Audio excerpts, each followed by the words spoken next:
ওই দেখো আমাদের ঘরে অতিথি এসেছেন খিচুড়ি খাওয়ার জন্য। দাঁড়া দাঁড়া, যাইও না গো মাসিমা, যাইও না, খিচুড়িটা খাইয়েই যাও, রান্না হয়ে যেতেছে।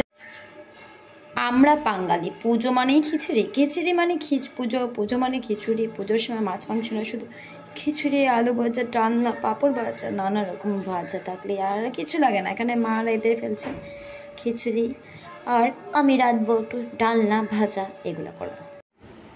সবজি কাটা শুরু হয়ে যাবো, কিন্তু তোমরা রেডি থাকিও খিচুড়ির লেগা।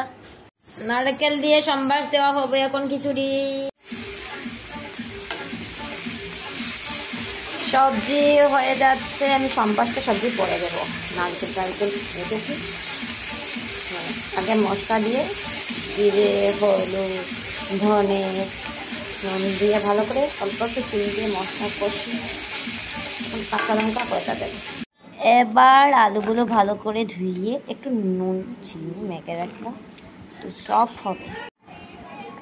আর ভাজা এগুলো করব, রামাস ভাজা, পাঁপড় ভাজা, আর এটা আলু ভাজা করে। তো এদিকে আমার সবজি হয়ে গেছে, এখন আমি সম্বাস দেবো। এই যে সম্বাসের জন্য আমি নিয়েছি 5 ফোড়ন, হিং, ঘি, আদা, শুকনো লঙ্কা, চিনি বাদাম আর নারকেল। এখন আমি সম্বাস দিয়ে দিচ্ছি।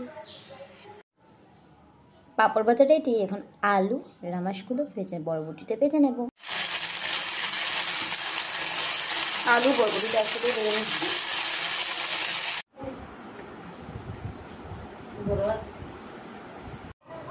তোমরা খিচুড়ি আলু ভাজা নিলে না, সবজি নিলে না কেন? পাঁপড় ভাজা নেবে? পাঁপড় ভাজা তুমি খাবে? পাঁপড় ভাজা খাইয়ে দেবো না। এদিকে দেখো তোমরা রেডি হয়ে গেছে।